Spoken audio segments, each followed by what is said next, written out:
Full and uncut versions available on Patreon. Check in the description below.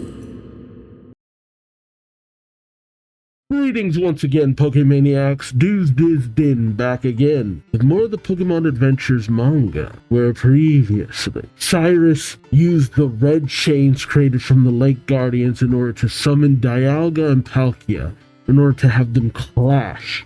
Their clash which would distort time and space enough to shatter this world and create a brand new one. A new universe, pretty much. But the gym leaders came together and were able to break those chains after defeating the admins of Team Galactic. But Dialga and Palkia, they're a little beyond the red chains right now. Their battle is way too far into full swing to be stopped by any conventional means. Enter Cynthia and our trio of Diamond, Pearl, and Platinum. Unfortunately, Cynthia's previous battle with Cyrus has left her exhausted. So, shockingly enough, Diamond jumps in first with his new Pokemon Mamoswine in order to do what he can, even though he knows he's outmatched. Meanwhile, Surd appears to Jupiter, showing that she is also an admin of Team Galactic. But was it simply that she joined Team Rocket to gain information?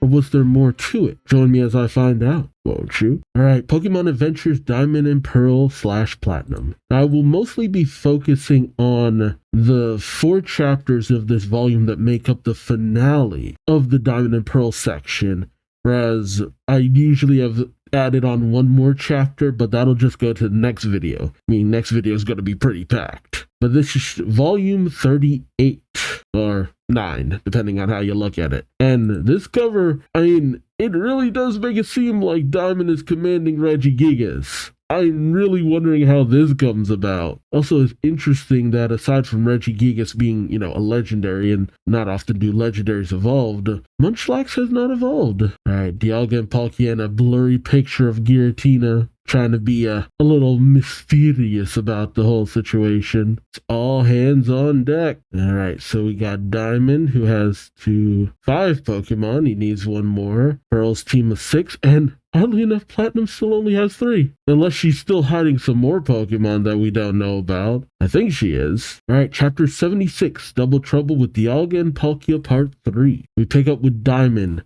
atop his Mamoswine, rushing on in, pulling a Leroy Jenkins towards Dialga and Palkia, much to the shock of Pearl. Pearl says, "So that's Dia's new Pokemon, a Mamoswine. Only just popped out of the Pokeball, but I can already feel an intense chill all the way from here." As Mamoswine just rams into Dialga. And does it then go after Palkia? Oh, jeez. This Mamoswine came to beef. See, that's me picking up a high-level Pokemon out of nowhere and then just starting to school with it. I've had a few times like that where I just picked up a random Pokemon and I'm just like, oh, this is cool and it seems pretty strong. Let's use it in battle. And it just starts dominating left, right, and center. I'm like, the hell? I probably should have looked at your stats a little bit more before I started using you. Pearl says in shock, the attack worked. Mamoswine's tusks must be made of ice, and those 2 look to be Dragon-type Pokemon. Ice type against Dragon-type, that's an effective attack, Dia. Oh, I didn't even think about that. They are Dragon types. My God. It is the perfect matchup. Oh, kinda. Dialga is only damaged normally by ice type attack, and so is Palkia. What? Wait a minute. I'm just like, wait, no, let me double check that. It's like, no. That's not actually how that works. I mean, it might have had some build up and it might have had a super effective critical hit attack going off. Yeah, if anything, Mamoswine should be weak against Dialga because Dialga has the steel typing. Does Palkia have steel typing too? I'm not sure. No, it's water, which Mamoswine is also weak to. What? Wait a minute. Yeah, something ain't right here. Diamond calls out, "Do it again, Moo." And Mamoswine rushes in on Palkia again. But Palkia's ready this time. And goes in and just smacks the crap out of Mamoswine, sending it flying like, my God. Diamond then says, huh? What happened? He's now upside down as he and Mamoswine come crashing down. Pearl says that attack just ripped through the space Dia and Moo were in. Oh, okay. I I wasn't quite sure. I thought this was just a cool visual of Palkia hitting Mamoswine. But no, it opened up a rip in space, and Mamoswine went careening through to another location. That's why Diamond couldn't tell what happened. That's cool. Yo, that's wild. Process, wow, an attack that tears through space. Oh, Spatial Rend. That's what it probably is. Spatial Rend. Process, well, I guess we'd better not celebrate too early just because we struck our target. We got to join in the battle ourselves. So he brings out his Weasel, Diglett, and Tauros. He sends them into battle saying, use the combo attack we've been working on. Okay, so I guess Weasel's actually listening this time. Diglett digs around the feet of Dialga, causing it to lose its balance, bumping into Palkia. Tauros then furthers their bumping by slamming into Dialga, which causes it to crash even harder into Palkia.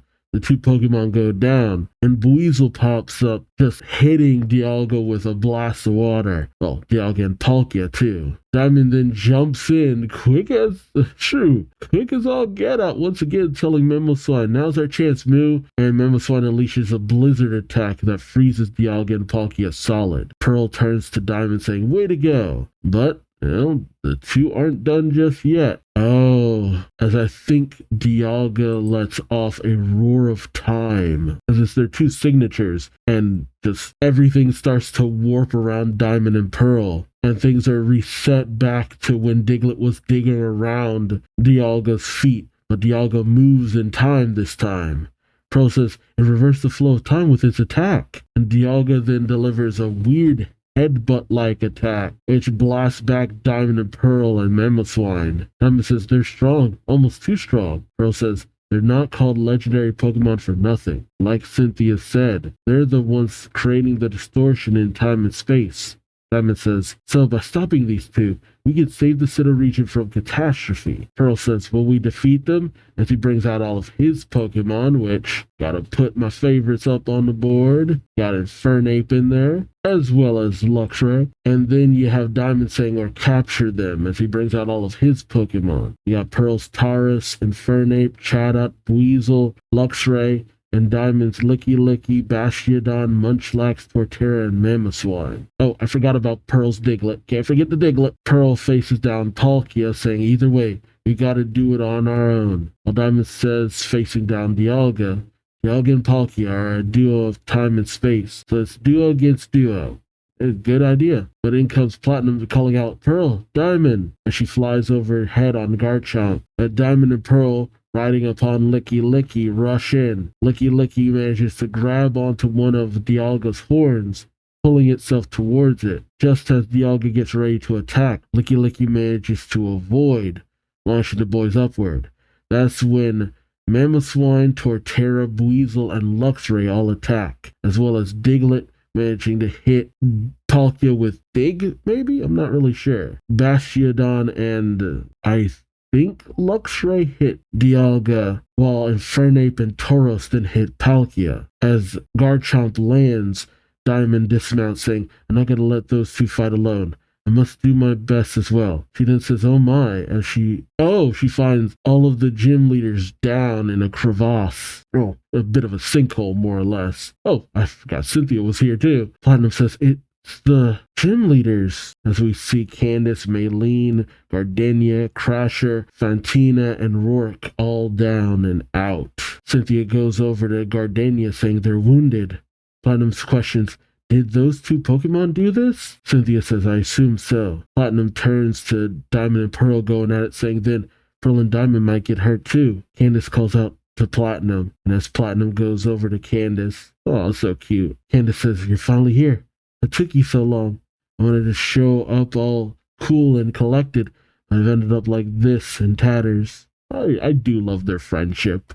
They became such good friends. I love that. Candace hands over her Frostlass, saying, I was thinking of giving you this Frostlass so we could fight together. Gardenia then says, I'll entrust this charium to you. Well, Maylene says, I don't have much of anything to give you, but take this. Volkner wanted you to have it. Her team should be a little better off with that, Volkner said. And it's a Pachirisu. Okay, shoot. And there we go. A filled out team. Candace says, you sure are good at making friends, you know? Platinum says, thank you very much.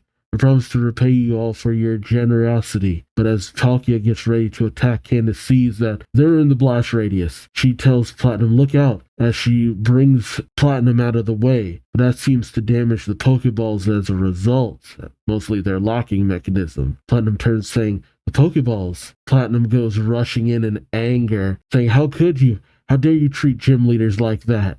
Dang. Well, I mean, they're her friends, I understand. Candace says, wait.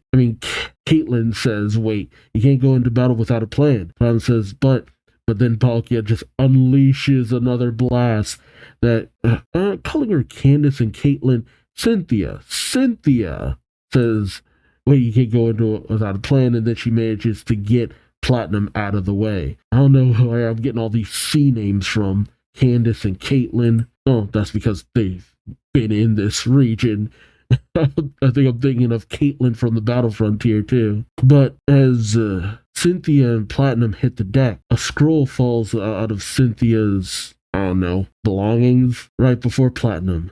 Platinum reads it saying, this is an ancient scroll, isn't it? And these are ancient words. Roar of time, spatial Rend. Cynthia is shocked, saying, can you read this, Platinum? Platinum says, yes, I can. Cynthia says, this has been passed down for generations in my hometown. My grandmother gave it to me. I'm hoping this writing will tell us something about Dialga and Palkia. Platinum says, come to think of it, Cyrus did say. Then she flashed back to what Cyrus said at the cave, saying, if I connect this with what was written in that document. Cynthia says, yeah, Cyrus must have read this somehow too. But you've really surprised me. Platinum, reading through the scroll, says, Cynthia, deciphering this document might help us find a way to stop these two Pokemon. Yes, I have to find a way to discern its meaning. Cynthia thinks to herself, it looks like we've still got a chance, but there's another question that remains unanswered. These two Pokemon were summoned here by the Red Chain to fight each other. The one who called them is Cyrus, but he's nowhere to be seen. Where is he? He says, looking around. Also, I forgot to include Garchomp. Although I gotta admit, I've been kind of questioning that too. He just kind of seemed to dip out as things were getting a little bit dicey. Not that I can blame him, but where did Cyrus go? Yeah, sure enough, man. Platinum was just about to get all these Pokemon. I'm just like, finally, Platinum's team is filled out. And then their holders are completely destroyed. I do find myself wondering if she'll still get those Pokemon. Because, I don't know. And Diamond has kept that Bastiodon, so I don't see why not. But with their mechanism damaged, and what about Regigigas? How does it factor in? When does it factor in? I actually do appreciate the idea of a lot of our trainers getting their Pokemon from gym leaders, just because they've really impressed the gym leaders in a way similar to a lot of other Pokedex holders, but I don't know. I can't remember. Have any of our other protagonists gotten Pokemon from gym leaders? Or any of the Elite Four or anything like that? Let me know in the comments, but I don't know, that shows that my constant feeling of, man, the way Platinum treats these gym leaders is the way that I've always felt they should be treated, feels a little bit more valid now. Because it's like, yeah, no, she really does respect these people to an incredible degree almost. And it's very nice to see. But now on to Chapter 77, Double Trouble with Dialga and Palkia, Part 4. As Diamond and Pearl and their Pokemon are doing their best against Dialga and Palkia, Platinum reads through the scroll saying, Roar of Time, Spatial Rend. These must be the moves Pearl and Diamond were attacked with. Palkia used Spatial Rend to tear away space, and Dialga used Roar of Time to reverse the flow of time. As Diamond and Pearl are still clinging to Licky Licky, who's clinging to Dialga, as we have Chatot attacking it. Go for the eyes, Chatot, you're almost there. Pearl then notices Garchomp shielding Cynthia and Platinum as Platinum reads through the scroll. Platinum says, do you see that, Dia? Lady and Cynthia are reading some kind of scroll. Diamond perks up as he says, maybe they'll find a solution to all this. In fact, I know they will. I'm sure Lady will find it. Cynthia says, those two focused their attention on us the moment we got here. Does that mean they don't want to fight each other anymore? Or is it that they no longer have a reason to fight? Could it be that the one who was commanding them to battle is no longer here? Does that mean that Cyrus is gone? A voice then calls out, "Such fool!" Cynthia looks around shocked, saying, "Cyrus's voice, where is he?" Cyrus's voice rings out again. "It will engulf everything." Cynthia looks around, saying, "What?" Cyrus continues, "The new core will engulf everything. It will spread and engulf all that is incomplete." Oh. What the heck? Suddenly something hits Diamond and Pearl and Licky Licky, knocking them off of Dialga, as Cyrus's voice comes from where the blast came, saying everything. Platinum goes rushing over with Cynthia calling out to Diamond and Pearl. Cynthia helps to aid them, saying, "Are you okay?" Pearl says, "I'm fine. I want you to keep working on deciphering that squirrel, lady. No doubt about it, that was Cyrus. Isn't that right, Dia?" But Diamond, Pearl and Platinum are shocked as they see Cyrus. Oh man, that's definitely the haunch crow wings behind him, but man, what an image. Cyrus with wings from his back looming over Diamond. Cyrus says, "There's no need for me to give them orders anymore. The creation of a new universe can no longer be halted as space continues to warp around the area." Third, with Jupiter, Saturn, and Mars, says, "The distortion is getting worse. You were a lot stronger than the gym leaders during that Pokemon battle, Jupiter. You were more affected by the distortion than they were." "Oh, really?" "They were disoriented, whereas you remained calm. So you shouldn't be embarrassed about losing. As a matter of fact, you should be proud."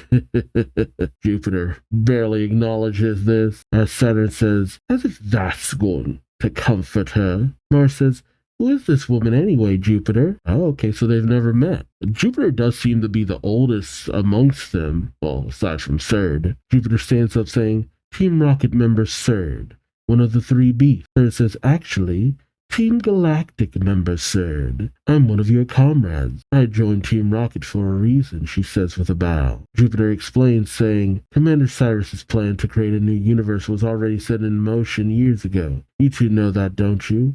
We were capturing Pokemon who had connections to the stars and cosmos." Saturn says, "That's right." And Mars lists off Clefairy, Lunatone, Starmie, Solrock, Staryu, Cleffa. Surd says, "There are many Pokemon connected to the stars and the cosmos, but there is one Pokemon whose power exceeds them all. I discovered a Pokemon who represents the power of the universe itself. His name is, let me guess, Deoxys." Yep, there it is. The more I thought about space, I'm like, oh, that's the connection. Deoxys. It is wild that Team Galactic never comes in contact with Deoxys of all Pokemon. Third says, Giovanni, the leader of Team Rocket, was trying to capture Deoxys. As soon as I found out about it, I joined Team Rocket as a spy. I pretended to pay allegiance to Giovanni, but my sole motive was to present Deoxys to Commander Cyrus. I learned quite a bit while inside Team Rocket. At times, I lend a helping hand to those I believed are just too good to fade away. As she remembers talking to Archie back when he was, about to fade, putting him in that special armor, saying, "I am Surd of Team Galactic." Jupiter says, "But you were stopped just when you were about to get your hands on Deoxys. Isn't that right?" Third says yes, because of those blasted kids with Pokedexes. She thinks back to blue, silver, green, red, and yellow. She explains, "My left leg was struck by a special ice attack during that battle." Flashback to when Surd was hiding out after petrifying the Pokedex holders, saying, "Oh, I can't move. I'll have to call my comrades in Sinnoh for help." But I've made some interesting discoveries along the way. The petrification of humans. That discovery alone makes up for the injuries I've incurred. She explains to the trio, "The moment I tried to capture Deoxys while trying to escape." What? Okay, at first, my favorite legendary of the region, Darkrai. Again, I've said it before and I'll say it again. If that makes me basic, I don't want it to be anything but. Darkrai's cool, okay? But how did Darkrai's involvement petrify everyone? Like friggin' Pokemon the first movie. Third says, "An unexpected effect was created when Mewtwo's attack clashed with an attack from my Pokemon." Oh, that's what she was unleashing. She was unleashing Darkrai? She had a Darkrai that entire time? And that's a hell of a trump card. Jeez, I guess it wasn't just Ruby who had a legendary in his back pocket. But why would their clashing powers petrify everyone? Surd explains, And oh, wait, no, I already read that. Cut back to when she was recovering, saying, I'll go after Deoxys, Entity 2, as well as investigate the mechanism of this petrification. This is not the mission I was given, but I know its importance will soon become apparent. And I know there was a petrification process from what I was looking up in the Pokemon anime when Pokemon Hunter J was going after the Lake Guardians. She narrates, and so, when the Grunts came to rescue me, we see the Grunts giving her Team Galactic outfit, and she says, I won't be able to return to Sinnoh for quite some time. I need someone to take my place while I'm gone. She points to a random grunt saying, I'll have you stand in for me. Oh, this is the elite grunt. Oh, that's why. He kept seeming more important than the others. She tells them, the Team Galactic grunts are controlled by group consciousness. They move together as one in perfect synchronicity. But I purposely freed one of them from that mode and instilled my own consciousness in him. Oh, he has your consciousness. Oh, God. That explains quite a few things, actually, including the session with the Pokédex. Third tells the group, this is that grunt. I found him buried under the rubble of Veilstone City. The Veilstone City building and brought him with me. The grunt seems to be in a dormant state. As Third tells them, in some ways, this fellow is my alter ego. He will move, think, and behave exactly as I would. Again, that explains a lot. Saturn then says, I had heard there was a grunt who sucked up to Commander Cyrus all the time. So it was him, huh? Mars shrugs. Ridiculous. Third just laughs it off. But Jupiter then asks, and what happened to Deoxys? Third says, well, I was attacked by Mewtwo while going after Deoxys. Mewtwo had become friends with those Pokemon trainers and must have wanted to free them from their petrification. To be honest, it was a narrow escape to return here. Okay, so Mewtwo wasn't frozen. But where's Mewtwo been this entire time? And it was nowhere to be found in the Emerald story arc. And I figured it would have maybe showed up. Maybe it was the reason why Latios and Latias got involved. Which, from what I've been told, there's never really an explanation for why they were involved with Emerald. Sarah tells the grunt, your work is over. Thank you for your service. Will it really go back to just being a grunt? Oh, snap! Showing up as yet another of my favorite Pokemon alongside one of my favorite characters in the Pokemon games. Sherd goes through the grunt's cloak saying, I never expected him to get so obsessed with those Pokédexes, but receiving them is quite a bonus. Enter Riley and his Lucario saying, so that's how this all fits together. Ooh. Saturn questions, who are you? Riley says, Riley from Iron Island. He then sends in his Lucario, telling it to use close combat against Sir Starmie. Riley says, that's the guy who was spying on Dia, isn't it? But when I tried to find out who sent this spy camera, I sent someone else. Ah, distinct presence of an evil aura. That wasn't his. It was yours. Ah, I forgot about that moment. Riley then commands Lucario to use Aura Sphere, but Starmie manages to deflect pretty much all of it. Sir turns to Saturn, Jupiter, and Mars, saying, I'll take care of him. And as they run off, Riley and Sir face off. Meanwhile, Cyrus says, you can't stop it anymore. All that is incomplete will be sucked into it. And the core will swallow everything. It will spread and engulf all existence. That which is far away will come close. The past will become the present. The distortion of time and space will spread ever faster, and this incomplete world will come to an end.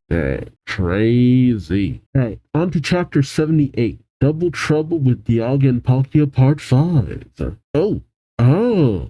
Because space and time are warped. Suddenly, Pearl is at a flower shop going, what? Platinum is at a Pokemon contest saying impossible. Diamond is in the field saying, huh? What? And Pearl is back with flowers saying, it's real, holding them in front of Platinum.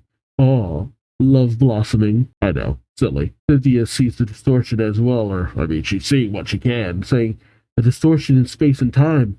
Just like Cyrus said, it's spreading. Finally, he's here! It's Looker! We pick up at the Sinnoh police station, where Looker is interrogating the scientists who were monitoring the lake previously. He says, come on, spill it. Where did Team Galactic grunts at the Galactic Veilstone building disappear to? You know, don't you? The scientists say, we don't. Really, we don't. We just followed orders to close off Lake Valor and keep out intruders. Looker says, no luck. Oh no, so it was another guy. And as he comes out, Looker says, no luck? The man says, nope, guess they don't know anything after all. And you came out all this way to from the International Police Headquarters. Looker says, don't worry about it. I'll leave this Pokemon here. Keep an eye on things for me. His Krogunk gives a salute. Wait, didn't he have a Krogunk who died? I don't know how I feel about that. But Looker was a pretty big part of the anime as well as the games. Not to mention he appears very frequently. So I'm interested to see his journey throughout the manga from here on out. Looker places a police cap on his Krogunk.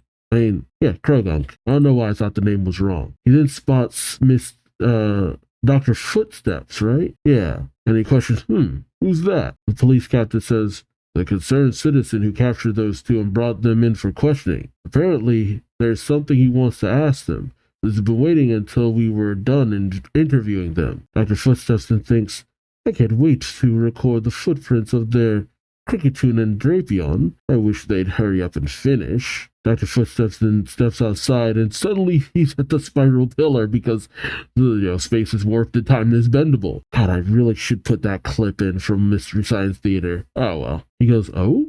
Where am I? Oh, the judges from the Pokemon contest are suddenly in Lavender Town, right? The narration reads, the same thing has been happening to everyone throughout the Sinnoh region. Here 1 second, there the next.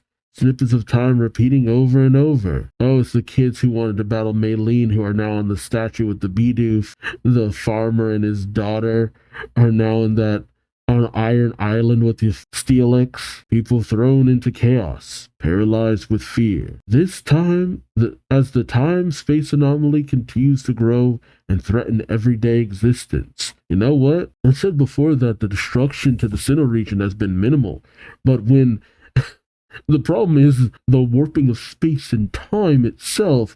It's a different kind of destruction that's imminent here. It's a kind of destruction that you couldn't really walk back if it really starts to get underway. Cyrus looms over Diamond saying, scared, terrified. You're only experiencing fear because your heart is incomplete. Emotions such as fear can be controlled through willpower. If you have the knowledge to increase your willpower, emotion, willpower, knowledge. When the three support and regulate each other, perfection will be achieved. Cyrus says with tears still streaming down his eyes. Look at this world, always lacking at least one of the three. It has spiraled out of control, deteriorating into a state of incompleteness beyond the point of repair. He brings out his pen, saying, there is no option but to start from scratch. The creation of a new universe will bring about a perfect world. He then writes down the word universe. He then says time and space, space and time. By combining Dialga's powers over time and Palkia's power over space, a core will be created that will become the seed of a new universe. That's a freaking black hole in the sky, dude. Uh-oh. The gym leaders start to float towards the rip in time and space. As Cyrus laughs, tears still dreaming down his face. Everything incomplete will be eradicated, and thus begins a perfect new world. Pearl and Platinum look on in shock as the gym leaders start to be dragged in. Pearl grabs Crasher Wake, saying, you've got to be kidding me. Platinum brings out her Empoleon, and it joins in with Licky Licky. Platinum says, you have to stop them. Licky Licky grabs Rourke and Gardenia, while Empoleon grabs Candace and Maylene. Diamond grabs onto Fantina, saying, wake up, you have to fight it. Oh, he then brings out the Drifblim, saying, help me. How did the Drifblim get here? Did Pearl have the Drifblim? They never gave it back to Fantina, or did it make its way back and he just found it on Fantina's person? Hard to say. That Drifblim is doing his best, but you can see it panic in the shot where it looks up to the rip in the sky, just like, wait, what? Like, what the heck is that? Platinum is doing her best to hold on to Licky Licky as it holds on to the gym leaders, but she says, it's no use. Pearl says, no. Pearl's already up in the sky with Crasher, Chatot doing its best to hold them down. Diamond says, hang in there, everybody. I'm going to close that hole. He brings out his Mamoswine and tells it to use Blizzard.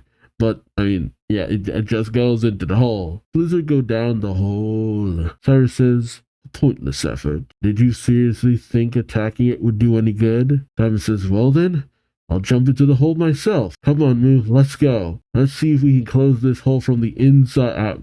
Buddy. Buddy. And he and Mammoth Swine just charged right on in. My God. I gotta appreciate this Mammoth Swine. From the jump, it was ride or die. Pearl calls out, Dia! Well, Platinum screams out, no. Oh, is this the moment? There's a rattling in Platinum's bag. The bag unzips. Something comes bursting out. And just as Diamond and Mammoth Swine are about to hit the portal, they're stopped. Diamond looks back saying, huh? We stop?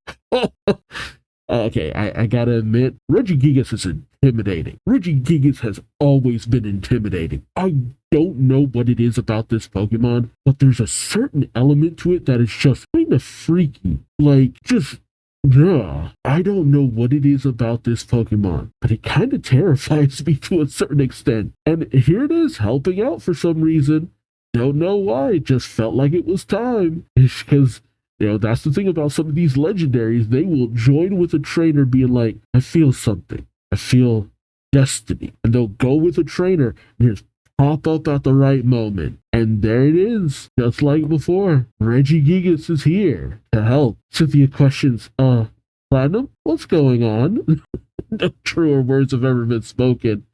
Platinum says, I don't know. Cynthia looks to Platinum's bag saying, but that Pokemon clearly jumped out of your bag. Like, I'm with Cynthia on this. Like, okay, I need an explanation. Please tell me what's going on. Platinum says, but that Pokeball was inside my bag. Regigigas sets Mammoth Swine and Diamond down. And, it sets everyone down. Just like, nah, you all belong on the floor. Pearl and Crash awake. Fantina with Drifloon giving it a little thank you. Drifloon has a look like, I did not have that, thank you. And then Regigigas gets close up to Diamond, like it's trying to communicate. Pearl questions, why did it appear all of a sudden? Platinum questions, just when Dia tried to enter the rift, and is this Pokemon on our side? Voice says, oh yes, it's definitely on your side. Oh, it's Dr. Footsteps. He's saying, I can clearly discern that from its footprint. The footprint says, I've been waiting to receive my orders. And as Regigigas puts Diamond up on its head, Dr. Footprints interprets saying, I will fight for Sinnoh. I'll give it my all. As he shows off the gigantic print of Regigigas, he says, you see? Got it. And Pearl says, Dr. Footstep. Oh, arriving just conveniently enough. I gotta say, that's a hell of a get, man. Dude, get the ones for Dialga and Palkia if you can at this point. I mean, you might die in the process, but it'll be a hell of a story. And sure enough, there it is. Regigigas in his party, and so Diamond has 6. Why is it just Platinum who doesn't get her full roster here? And because the damage to Pokeballs, I mean, she technically kind of has 6 Pokemon, I guess? Alright, and here we are, Chapter 79, Double Trouble with Dialga and Palkia Part 4. Nope, 6. I can read.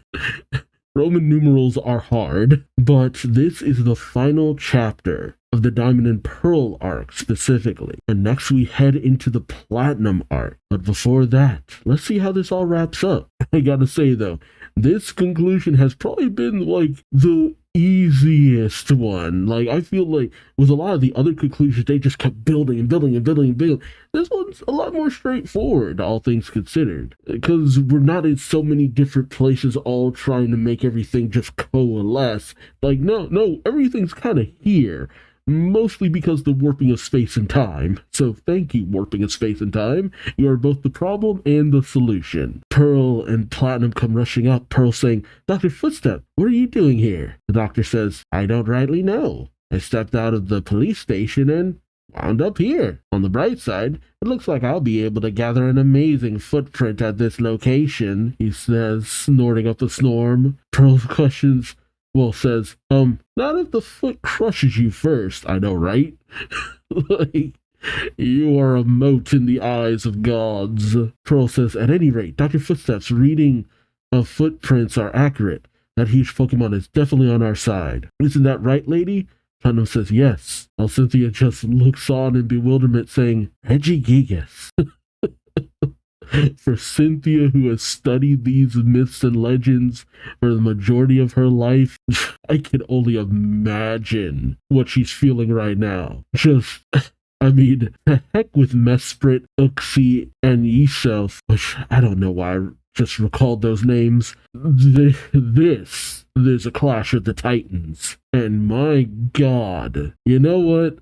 Despite that fact that Regigigas is not one of my favorite Pokemon, it's so damn cool. It's pretty, you know what? It's finally happened. I'm making an exception. Get in here, Regigigas. Dang thing is just a little too cool not to be added to my list, especially right here and now as it's throttling Dialga and Palkia. It's just like, you kids cut it out. Oh man, this is wild. It's just grasping them both. Like, my god. Pearl says, you captured both of them. 2 legendary Pokemon at once. Diamond calls out, if we can stop Dialga and Palkia from fighting and close that hole, that core thingy will quit spreading. Wow, amazing. Only for Honchkrow to come swooping in, knocking Diamond off of Regigigas, and he hits the ground pretty hard. Like, God.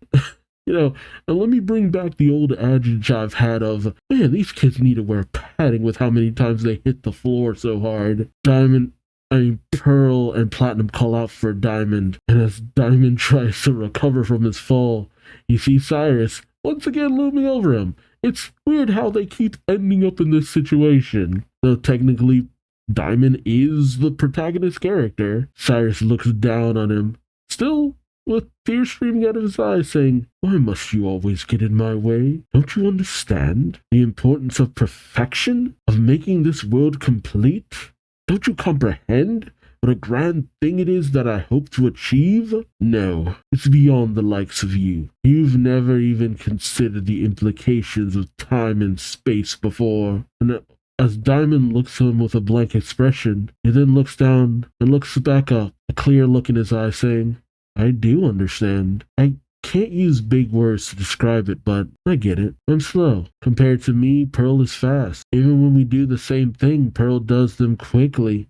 I take my time. God, I can relate to that. Even the same hour can feel long to Pearl and short to me. But it's still the same hour. That's how I've experienced time. And I've been traveling with Pearl and Lady. We'd only heard about places and towns in this area. So the places we went to, the people we met, the Pokemon we saw, they were all new to us. That's how I discovered how big this world is. That's how I've experienced space. Oh, I don't know what it is about this story arc.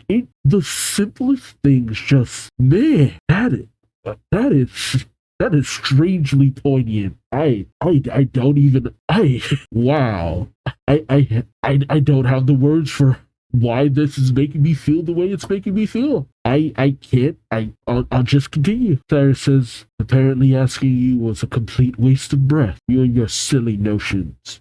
You have the nerve to stand in my way. Something seems to trigger in Diamond when he hears this. Cyrus shakes his head. He's no longer crying, as he says, as I thought, I must wipe clean this imperfect world. But Diamond says, why? Cyrus turns his gaze back to Diamond. Diamond clenches his fist, saying, why do you get to decide that? Diamond stands up. Pearl and Platinum look on. He says, the time I spent with Pearl and Lady, the space I traveled through with them, that time and space is important to me. It's more important to me than anything. That doesn't go just for me either. There are other people in Pokemon who cherish this world, this time and space. And that's why they're all gathered here today. You have no right to take away the things that are precious to others for your own selfish reason. Just the purity of how he speaks. It's like, you know what? That's the most bang-on statement imaginable. You don't have this right. It is up to each individual to choose what they do in their space with their time. Then Cyrus realizes something. He says, how? He turns to Dialga and Palkia, saying, what? Dialga, Palkia, why have they stopped fighting? They're still under my control, and that huge Pokemon isn't stopping them? Impossible. Could it be? Did they stop battling because they're listening to him? Have those legendary Pokemon so immensely powerful been taken in by This boy? Oh, so he can just summon them whenever. Cyrus then brings back in the man. See, even Dialga and Palkia were given pause with that statement, like, "Dang, kid, yo." I love that. They were just like, "Hey, that's actually beautifully introspective." But Cyrus brings out the red chain again, commanding Dialga and Palkia, "Don't stop fighting. I command you to resume your battle." And they do just that, blasting back Regigigas. They continue to clash. Cyrus then pulls up the broken chain, saying, "Look, the red chain. Because of you, Azelf, Uxie, and Mesprit." Okay, so I got the names wrong before. "Escaped before we could create the second red chain, forcing me to create this chain artificially. But it was incomplete. The gym leaders managed to tear it apart." Oh god, and he smacks Diamond with the chain. All because it wasn't perfect. God dang. Child abuse. I mean, not that it wasn't going on before. Platinum and Pearl go rushing over to Diamond, calling out to him. This Diamond rubs his sore cheek. Pearl says, "I can't believe you. You certainly got guts," putting a hand on Diamond's shoulder. Diamond should have been like, "Pearl hits harder than you." Platinum says, "Hear you what you said? Makes me very happy." And Diamond begins to blush. Hey, his cheeks almost as red on the one side where he's blushing as the one where he got hit. Platinum says, "I'm so glad I got to travel with you two." Diamond and Pearl smile, but then a worried look goes over Diamond's face as he says, "But it seems like I've made the battle between Dialga and Palkia even worse, and that other Pokemon, it's been injured." Which, weak sauce. Regigigas, you had this, buddy. Pearl says, "Oh, lady, have you deciphered the scroll yet?" Platinum says, "Yes, I managed to read it all. According to the next part, these two are perfect counterparts. Time and space, the illustrious orb and the adamantine orb. The roar..." Yeah, we didn't factor that into this series.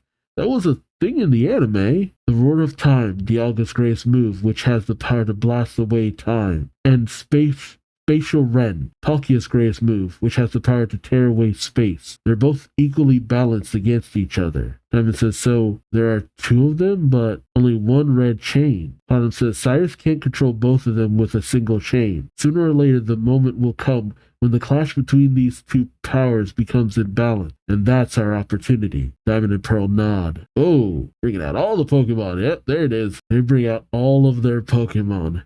Diamond saying, "We have to attack with everything we've got," Pearl says. Now Cyrus continues to command Dialga and Palkia. The control on Palkia seems to destabilize. Cyrus saying, "What?" As Dialga manages to slam down Palkia. Cyrus tries to go in to command Palkia again. As Platinum says, "Now," and all of their Pokemon go rushing in.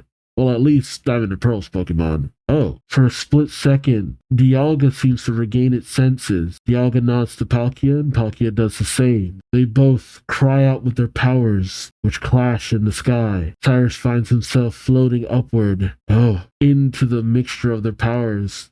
He's being pulled into the distortion world, and with one last glance, he looks back to our trio of heroes. To Diamond, thinking, deep and quiet emotion. To Pearl, thinking, strong ironclad willpower. And to Platinum, and with you add to that knowledge? Will you add to that knowledge? I see, even though they are incomplete, they joined hands and supported each other. That's why they were able to stop me. That's why. And he disappears. I mean, in some versions where he just walks in afterward, that's also kind of like poetically like wild to me. And I gotta say, this is a more fitting end for him as just a villain. Like, they really drove the villain angle here, because he was such a raving madman, whereas in most other iterations he feels just lost. Like, he seems like he has meaning, but at the same time he doesn't. Diamond and Pearl and Platinum look to the hole in space and time. Pearl says, "Oh, wait, no, he's still there. I guess it came crashing back down. Dang." Pearl says, "The hole is fading away." Diamond says, "And the distortion is gone too. Hey, what about Cyrus?" They come rushing over to see Cynthia kneeling over Cyrus, saying, "He's alive, but injured physically and mentally. That means Team Galactic's plot is finished too." Yeah, wasn't CERN gonna step in or something? Like, what happened to all that? Is she still battling Riley? Cynthia says their evil organization is bound to fall apart now. And best of all, Dialga and Palkia have calmed down. I guess we can't exactly call this a happy ending, but we have saved the world. And we see Dialga and Palkia just kind of chilling, which is really weird to see. They almost look like they're smiling. That is weirdly unsettling to me for some reason. Like, so many iterations of Dialga and Palkia I've seen is them just going at it. And to see them just chilling, like, yeah, you kids did all right. Thank you. Like, oh. After everything that went on with Kyogre and Groudon, it's just kind of weird to see these two Pokemon just cool with each other. But I mean, battling is kind of beyond them if you actually really think about it. Our trio bump fists. Diamond says, and now, take a look around you, lady. Platinum says, what? Why? Diamond puts his hands out saying, remember where we are, lady? Platinum says, the peak of Mount Cornet? Oh, that's right. The blossom bearing my family crest. I totally forgot about it. Diamond says, I'll help you. What does it look like? Platinum says, something about this size and this shape. Diamond says, this one's really pretty. Pearl says, how about this one? Platinum says, I've done it. Created the crest. Pearl says, you've accomplished what you set out to do. Platinum says, yes, there's still one thing left unfinished. Even though they're far from here, if I can just find them, I might be able to help them too. Even though I've never even met them. Diamond says, hey, you're talking about Pocket and Uji, aren't you? Platinum says, yes. Like you two, they gave their all to protect me. I want to find them. I have to find them, no matter what it takes. Pearl says, Pocket and Uji got sucked into some kind of weird void created by Team Galactic's machine. The quickest way to find them would be to ask Team Galactic where they went, but it doesn't look like we'll be able to ask Cyrus anything for a while yet. So Cyrus is just there. Wait a minute. What happens at the end of the Diamond and Pearl game now that I actually think about it? Oh, in the game so it's only in Platinum that he disappears into the... Well, the game and the anime. Like, if you've seen the anime, Cyrus just floats off into the... That's wild. So there's a version of events where Cyrus just kind of F's off, and that's about the end of it. Weird. Cynthia tells the trio, for now, we'd better take him to the hospital with the other injured gym leaders. And they and their Pokemon carry off the gym leaders. Oh, yeah, Charon.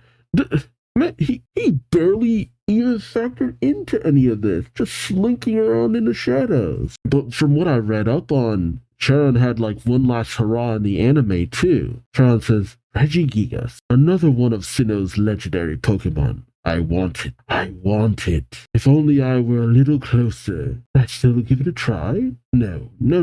I mustn't forget what I came here for. I have to measure the number of units before it disappears. I'm so glad they're all mistaken about that thing. Do they seriously believe that's a seed that will turn into a new universe? What simpleton. Diamond then spots Charon's device that he's using to read the hole in the sky, and he calls out, Pearl, there's somebody over there. Pearl says, what? Charon says, oops, shoot. I won't be able to gather the data after all. I've got to make a run for it. Suddenly, a shovel comes bursting out from the ground in front of him as a voice calls out, what did you say? Data for what? As Byron, Mr. Berlitz, and Professor Rowan come marching out of the hole, along with the digging man. Rowan says, as a scientist, that's a statement I can't overlook. Pearl says, Professor Rowan. Diamond says, Byron. Platinum says, Father. How did you get here from underground? Byron surrounds Charon with his Bronzong? Yeah, Bronzong. Yep, got that right. As he says, you're not going anywhere. And hand over that device now. He takes the device from Charon, who says, stop it. Oh my God. Charon says, you have to handle it with care. The radio waves used to measure the hole will synchronize and there's a rumbling in the hole. Claw-like appendages, grapple the hole, pulling it open. Diamond, Pearl, and Platinum turn. Diamond saying, what's that? Tendrils come reaching out. They grab onto Dialga, Palkia, and Cyrus and pull them in. Holy crap. What? Pearl says, they got sucked inside. Yeah, I was kind of wondering how Dialga and Palkia were gonna, go back wherever they came from. Diamond says, Dialga, Palkia, Cyrus too. ho, ho! And the eye of Giratina closes in and locks with Platinum as it slithers off into the void. Platinum turns as Charon speaks up saying, "See? What did I tell you?" Platinum says, "Was that a Pokemon inside that hole? Answer me." Charon says, "Young lady, do you know about the other side of the world? If you don't, then you'd better learn fast. My name is Charon. Remember that." And now he's finally out of silhouette or no longer scared. Oh, he says goodbye as he throws out a smoke bomb, gassing the area. As Diamond and Pearl cough, Pearl says, "Where did he go?" But Licky Licky spots him, reaches his tongue out to grab him, but narrowly misses him. But he does manage to grab something. Diamond saying, "Too bad, you just missed him." But as Licky Licky shows what he got, Diamond says, "What, you got that from him? I wonder what it is." Like a little black book. Notes. Meanwhile, with Volkner, he says on his Poketech, "Flint, it's me, Volkner. I'm at the spring path that leads to the sending off spring. There's an eerie looking hole in the sky in front of me." And how does that make you feel? Excited? Volkner says, "Yeah, really excited." Flint asks, "And why is that?" Volkner says, "Isn't it obvious? It's because I sense the presence of a powerful being inside." Is Volkner going to be involved in the next story arc? I can't say I blame him. Flint tells him, "Wonderful. Let's investigate that hole together. Can you join me?" Faulkner says, "Sure." Flint tells him, "Hurry up, though." Faulkner asks, "Where are you?" Flint says, "Me? I'm at the battle zone." The battle frontier of Sinnoh. Narration that says, "Everybody is heading back to where they belong." Cut to 2 weeks later. Oh, it's the scientist. Oh, someone says, we're setting sail, finally." "How many years has it been, Professor?" He says, "Too long for me to recall." The man says, "And you're wearing your emblem too.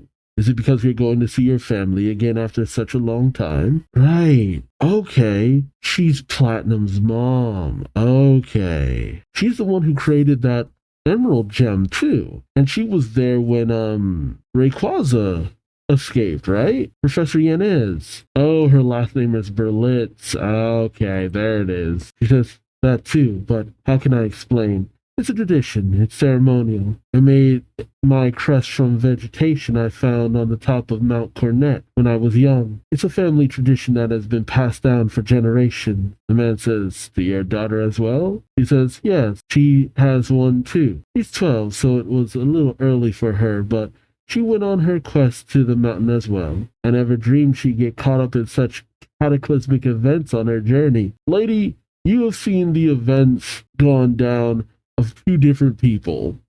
You know enough to know that, yeah, no, this makes plenty of sense. Like, she was involved in the... Oh, no, she wasn't really involved in the Ruby and Sapphire story arc. Not even the Emerald one either. He knows about what happened to Rayquaza, but that's about it. And she probably knows nothing about what Emerald went through. God, she's always kind of just been on the fringes of everything going on. I've been wondering who the heck she's been for a while. I can't remember if I was already spoiled on her being Platinum's mom, though. I feel like maybe I knew. Suddenly there's a ringing on her Poke gear. He says, "Speaking of, it's my daughter." "Yes, hello?" "Don't worry about it. Like mother, like daughter. I've been looking for things that might be helpful to you. Did you see the email I sent you?" "Uh-huh. Anyway, this location your original bodyguards were sucked into is probably..." "Uh-huh, that's right. Based on what you've told me, that's the only possibility I can think of. I called the international police to assist you." "Oh, and that's how Looker gets involved. You'll have to meet them over there." "That's right. Oh, hold on a sec." Someone comes walking up saying, "Would you please sign this passenger list, ma'am?" And she signs it. Inez Berlitz. She continues her conversation saying, "Got that. Investigate the distortion world? Go to the distortion world. Platinum. The distortion world." Hey, that's the end? Dang. You don't even get a follow-up of what was going on with everyone else.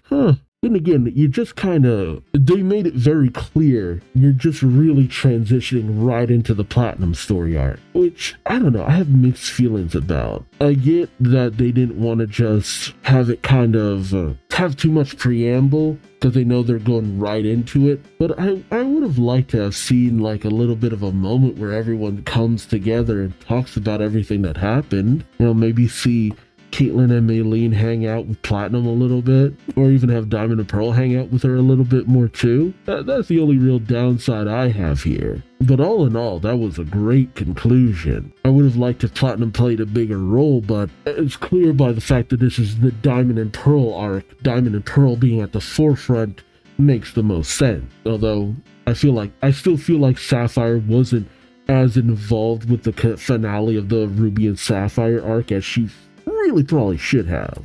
That's my one real gripe there. I get why she was kind of pushed to the side, but I feel like she should have been really locked into that situation. So, like, Platinum, with everything that she's learned, as much as she's grown, that might even be why she didn't get the complete set of her Pokemon towards the end there. And Regigigas going to Diamond, considering that he had a lot of the elements of the protagonist character of the games, makes a lot of sense there, because he's the destined one. But will Platinum be accompanied by Diamond and Pearl going forward, or are they splitting ways? And I could see them continuing back on their journey to pursue comedy, because that was always kind of their thing. But there's also no obligation for Platinum to challenge the Elite Four. But did she complete any more contests, though, too? I wonder how that's all going to factor in, because she only got so many ribbons. But they didn't really focus on the ribbons too much when it came to Ruby, so maybe they won't focus on it too much when it comes to Platinum. Though I am interested too because Emerald really was dismissive when it came to the Battle Frontier in the previous region in Helen, but Platinum is very, very, very centered, honorable, and caring about a lot of things, so I could see her giving those of the Battle Frontier their due respect and all that. But then again, she's also on a mission too, much like Emerald was. But we wouldn't play it the same, like with Emerald, just be like, this is just a side quest for what I really need to do here. I gotta admit though, I wasn't expecting I kinda expected Takeuchi just to show up, popping out of the distortion world or something through that hole in space and time. But no, we actually gotta go on a quest to get him, which, good, they deserve to be rescued. They do not deserve to be lost in time and space in some other realm, as it were. Cyrus does. Just get him out of here. Though I wonder why Giratina would take Dialga and Palkia, though. That was ominous. Jeez, bringing Pokemon Satan up in this. Well, let me know your thoughts in the comment section below. How do you feel about the conclusion of this story arc? Was it everything that you could have hoped for? How did you feel about Diamond's little speech there at the end? How do you feel about the defeat of Cyrus? I mean, so many interesting things just kept happening back to back, and it was a lot of fun. Now, I don't know if it's my favorite, but I did enjoy it. I really have no gripes, and I feel like they maybe could have done some things differently, but I couldn't really tell you what it is. So again, let me know your thoughts in the comment section below. Like, comment, subscribe if you enjoyed the ride. Thank you so much for watching.